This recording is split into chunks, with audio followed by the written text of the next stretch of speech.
কক্সবাজার চলে গিয়েছি তো কাচ্চি ডাইনের কাচ্চি খাবো না তা কি হয়।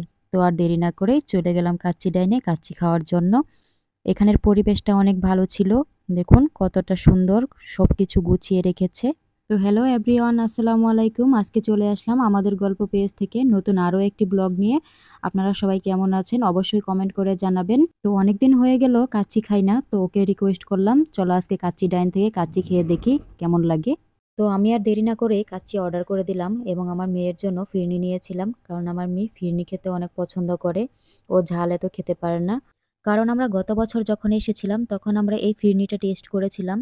তখন আমার কাছে অসম্ভব রকমের ভালো লেগেছিল এবং তাই আর দেরি না করে এইবার আমি অর্ডার করে দিলাম। এদিকে তো রিয়ানার বাবার অনেক খিদে পেয়ে গিয়েছে। সে একা একাই সার্ভ করে নিচ্ছে এবং আমাকে বলছে যে দেখো আমি একের পর এক এগুলো নিয়ে নিয়ে আমার প্লেট সাজিয়ে ফেলেছি, তো এবার আমি খাওয়ার জন্য প্রস্তুত। তো ও খাওয়ার পরে বলছিল যে আমাদের ময়মনসিংহের যে কাচ্চি ভাই আছে সেখানে কাচ্চি ভাইয়ের মতোই নাকি টেস্ট ছিল। এবং বেশ কিছুদিন হলো আমাদের ময়মনসিংহেও কাচ্চি ডাইনের একটি ব্রাঞ্চ চলে এসেছে, যেটাতে আমরা কখনো যাইনি। সেটা হচ্ছে চরপাড়া মোড়ে। আমাদের এখনো যাওয়া হয়নি। তো অবশ্যই একদিন যাব এবং আপনাদের সাথে শেয়ার করার চেষ্টা করব। তো ও বলছিল যে কাচ্চিটা অনেক ভালো লেগেছে তার কাছে। তো ওর খাওয়া শেষ, এবার আমার খাওয়ার পালা। তো আমি সার্ভ করে নিচ্ছিলাম। তো আমার কাছে কাচ্চি খেতে অনেক ভালো লাগে, এক কথায় বলতে পারেন কাচ্চি লাভার আমি। কাচ্চি আমার খুব পছন্দ। তো আমি আমার প্লেটের মধ্যে কাচ্চি নিয়ে নিলাম এবং এখন সালাদ নিয়ে নিব। তো সালাদের মধ্যে আমার সব থেকে বেশি একটু ঝাল খেতেই পছন্দ। তো আমি কাঁচামরিচটা নিয়ে নিলাম এবং শসা লেবু এগুলো নিয়ে আমি আমার প্লেটটা সাজিয়ে ফেলেছি। আমার সাথে আজকে আমার মেয়ে রিয়ানা, সেও কাচ্চি ট্রাই করবে।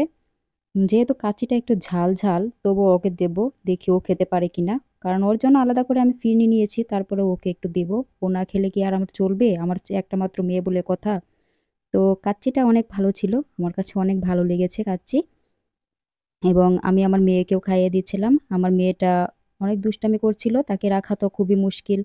তো ও আমি বলছিলাম আম্মু একটু খেয়ে দেখো কেমন লাগে তোমার কাছে কাচ্চিটা। তো ও খেয়ে অনেক ঝাল ঝাল এগুলো বলছিল।